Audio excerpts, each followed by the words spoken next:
What do Luke Skywalker, Batman, and Joe Rogan have in common? They can all appreciate a good hip pack. Look at this. This is what it looks like when a man does not give a f. Today we are breaking down the 5 best EDC packs and pouches out there. We're gonna be looking at some just old school tried and true fanny pack styles, and we're gonna be looking at the newer belt-mounted hip pouches. To kick it off in that tried and true category, we have the Helikon-Tex Bandicoot. And tried and true's a little bit of a misnomer on this one because it is definitely old school. It definitely is exactly like a fanny pack, maybe your dad wore or whatever, but it's got a ton of internal organization. And that's something that really matters when we're talking about hip packs and hip pouches, is how well is it really gonna organize my gear? Because what we're trying to do with something like this is expand the carry out of our pockets, carry a little bit extra, be a little bit more prepared, but not go with a full-on backpack. So the Bandicoot has some really cool features. So right out of the gate, we have the front zip, and the front zip's just a small single pack. Great place you could put money, cards, just kind of your quick, need to get to easily items that you're using on a regular basis. Then from there, we get into the main compartment. The Bandicoot has an amazing internal organization system. So you've got an interior mesh pocket where you can keep small electronics, you can keep small tools, just kind of a place to keep a couple things organized out of the road. Then you have your just main fanny pack cavern, right? And in that cavern, you could have notebooks, phones, keys, whatever it is that you need to have access to, but you don't need a specific zippy, pouchy place to put it. And then behind that, you have an entire organizer for different EDC tools that you might use, knives, flashlights, pliers, whatever it may be. And then behind that organizer, you have just kind of an empty fold where you could put a lot of different things. I think it's a great place to put a boo-boo kit, like an EDC boo-boo kit. If you don't know what I'm talking about, make sure to check out our EDC first aid video that we did. We break down all types of EDC first aid options. And then the best part is that's not the end of the Bandicoot. You go to the back of the Bandicoot, you have a zipper there, and it's a great place that you can just put stuff you're trying to keep out of the way. Or if you're traveling in a place that you don't want cards, money, whatever it may be, really easily accessible, there is a zipper on the back that goes right up against your body that can keep those sensitive items really safe. Here, I've just put some charging stuff. Because again, if you have a pack like this on you, it really kind of eliminates the need to carry a lot of stuff in your pockets, and honestly, probably eliminates a lot of the reason that you're carrying a backpack regularly. And we're gonna jump into that idea with the next one.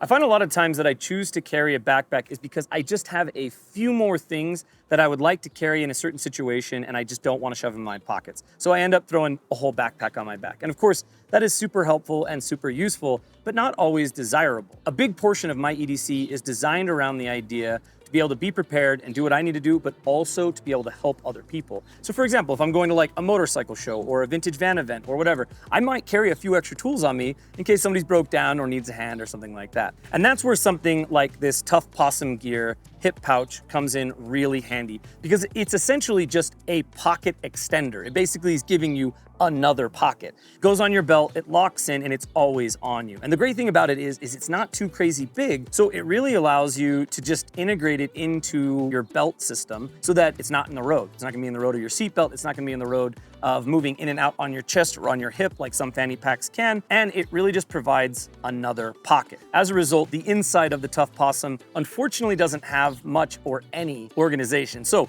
if you're going to use it as just kind of a pocket extender, you're still gonna end up with pocket granola, which isn't necessarily a bad thing. So for example, right, let's say you want to carry, a couple multi-tools, your keys, and a flashlight, but you don't want to have all that in your pocket because maybe you need to carry something else, or maybe you just don't want your pockets full of a bunch of garbage. Well, boom, you can take that, drop it into the Tuff Possum, and you still have space for a wallet, or if you're at an event or something like that, putting little tchotchkes or patches or stickers or whatever in it. On top of that, the Tuff Possum is big enough, depending on the size of your phone, that you could put none of that pocket granola in it, but you could offload your wallet, and I use this Hitch and Timber organizer. You could offload your wallet, which might be an organizer with some tools in it already, and if your phone's the right size, your phone as well. So this is actually Jamie's phone because my phone is too big, but if you have the right size phone, not the biggest phone that's made, whether it's an Android or an Apple, I don't really care. If it's not the biggest phone that's out there, it will fit in the Tuff Possum really well. I found that my phone, which is like the 12 Max Pro Plus, whatever, the big iPhone, I found that it does not fit very well into the Tuff Possum. Cherry on top of the cake with the Tuff Possum, it's made in the USA with USA materials. I really like the hip pouch thing because it doesn't have a lot of the connotation that you might get with a more traditional style hip bag, like a fanny pack. And it's connotation that I want to look at with the next one in our lineup. Next up, we've got the ultralight mini black hole bag from Patagonia. I know it's a lot of words, but this is a perfect bag to talk about connotation when it comes to hip bags, hip pouches, whatever we want to call them. And that is that it's a man purse. But the reality of it is aside from the fictional and one real character that we mentioned at the beginning of this video, men that are prepared usually carry some sort of bag on them. Even just in recent history in the United States, we had the mountain men with their possible bags. It was a satchel, and they just carried everything in it that they needed. Now, there is a big thing in the EDC community of carrying way more than we need. But you guys know my saying is, carry what you need and need what you carry. So obviously, make sure you're tailoring your EDC to things you actually use, you actually need, and that's where this black hole bag comes in handy because it's one of the smallest bags in our lineup that is an independent hip pack, a fanny pack style. One thing that's really nice about the Patagonia hip pouch is that it's compact and it sits right to your hip. It has just enough organization and just enough space to alleviate your pockets, to carry a little extra gear in those situations where you feel like you might need some extra tools or you just need a little bit of extra space to put some things. So the front of the bag has just a nice simple zipper, and it's perfect for, you know, little tech items, perfect for your car keys. This was something that popped up in our EDC pocket organizer video a lot. A lot of people were like, well, where do you carry your keys? Now I drive older vehicles, so the keys that I carry aren't like the big fob ones that a lot of people carry. And so great place to put those types of items. Then we've got a big zipper on the back end, and that big zipper is big enough to carry even the biggest of phones. So you can put a big phone in it, you could put a notebook in it, and then of course, you could put cash cards, IDs, and stuff like that for quick and easy access. And that's a big consideration when we're talking about hip bags is our phones are tough, but they all are kind of sensitive pieces of machinery as well. So you wanna make sure you're not mixing those in with gear granola like, you know, wrenches and knives and stuff for them to get all scratched up. But this black hole bag is really nice, it's really compact, and it's really small. And this brings up another interesting thing when it comes to connotation. So obviously it's got a strap, so you can wear it on your hip. But when I mentioned that fanny packs are kind of making a comeback, they're coming back as sling bags. Now, if you wanna wear any of these options as a sling bag, totally do it, that's on you, that's a great thing. I personally hate sling bags. There are two reasons why. It doesn't matter if it's on your back or if it's on your chest, it has to be a little loose so that you can swing it around so you can access it and do the things you want to do, the convenience of a sling bag. And the problem with that is now you have this thing on your body that if you're walking around, or if you're bending down, if you're doing stuff, it's gonna start swinging around on you and being an issue. The other thing with this is that when you're getting in and out of your car, it's basically just a backpack at that point. You have to take it off, you have to put it on the seat, you have to remember to grab it, you have to do all those things. You know, if you're running to the gas station really quick, do you really want to leave your bag on the thing? Did you remember that your wallet's not in your pocket? I have actually a lot of years of carrying sling bags because I did a lot of bike riding and I used to wear a lot of messenger bags. And they were great for those purposes of being able to get in, drop a package and go. But they're just really not great for everyday use. Now, you may disagree with me, that's totally fine, but I've heard that if you don't just embrace the fanny pack, it's the coward's way out. People are wearing it over the shoulder. That's a coward's way out. Which is another reason that I've really been digging the belt-based hip pouches like this next one we're gonna look at.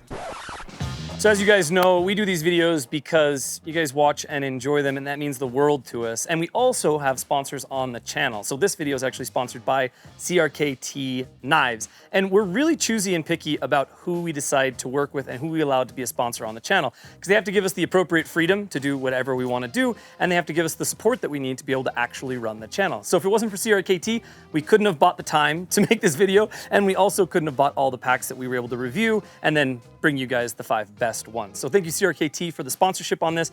And they're a great partner, not just because they help the channel out in the way that we need them to and the way that is best, I think, for everybody, but also because they're our good buddies and they're willing to help us out in a lot of different things. So for example, we have a huge charity raffle going on right now, and CRKT threw in a bunch of their new premium knives to be included in the giveaway. So it's like a $5 entry. Check the link down in the description, and huge thanks to CRKT for making this and a ton of other stuff possible. Check them out. This is the MulePack Grande, and this is a belt-mounted hip pouch. As I mentioned before, with this and with the Tuff Possum, I really like the idea of integrating a hip pouch just into your EDC, into what you're wearing, and not having to think about another piece of gear or another bag or something of that nature to expand your pockets. And the MulePack Grande is interesting because it does provide a little bit of organization with your gear. So it has just these kind of two bigger open zipper pouches. The one on the front could be great for holding a cell phone or tools or whatever you want. And then the one on the back, same thing. You can separate your cell phone from your tools so it's not gonna get all scratched up, but then also be able to carry a lot of stuff. And the Grande definitely lives up to its name. It is a bigger pack. After carrying both the MulePack and the Tuff Possum, I really like the materials, the aesthetics, the fit and finish and everything of the Tuff Possum more, but it doesn't quite fit my phone. So the MulePack's a great option if you have a bigger phone or if you just have a couple bigger pieces of EDC gear that you want to be able to manage more cleanly. Final consideration with carrying a belt-based hip pouch is that your belt may not be enough to hold the weight or just to be comfortable with adjustments. So Core makes a really great belt. It's got micro adjustments on the back, metal belt buckle, super tough, super adjustable. The Mystery Ranch Forager hits a lot of the stellar notes that you're looking for when it comes to a hip pack. It's got a nice opening in the front, and inside of that opening is a mesh divider pocket. So it does allow you to divide your gear out just a little bit. And then in the back, it actually has a snap padded pocket as well, kind of a secret pocket. So you could use that in traveling for money, passports, or whatever, or because it's padded, you could even put like an extra knife or a multi-tool or something back there and it wouldn't be uncomfortable against the side of your hip. The main compartment of the mini hip Forager, again, is not quite big enough for those bigger cell phones. And you might be asking, Zach, why do you even have pouches that wouldn't fit your cell phone in this list? That's because I recognize that I carry a pretty big cell phone because I work off my phone a lot. And not only that, but you don't necessarily have to put your phone in every one of these packs. They can be used for all sorts of things. So the Mini Forager from Mystery Ranch, I think is a really great addition to round out our list here. I think that if you get much bigger than the Bandicoot, which we looked at the very beginning of the video, you might as well just carry a sling. And if you're gonna carry a full-size sling, in my opinion, you might as well just carry a backpack. Fight me in the comments on that, that's fine. I also know that a lot of you from our pocket slip video are gonna say, why don't you just carry a backpack? Or why don't you just this? Or why don't you just that? You know, there's a million ways to skin a cat. And I think that these hip packs are a great addition to any EDC kit. If you're finding yourself needing a little more pocket space, or if you're just trying to free up and liberate your pockets from the mess that you're usually carrying in it. I hope you guys really enjoyed this. I would love to hear which one of these packs is your favorite. I'd also love to hear if you think you have a contender, because I'd be more than happy to do a round 2 of this if we can get a bunch of other suggestions that beat any of these packs on this list. We'll catch you on the next one.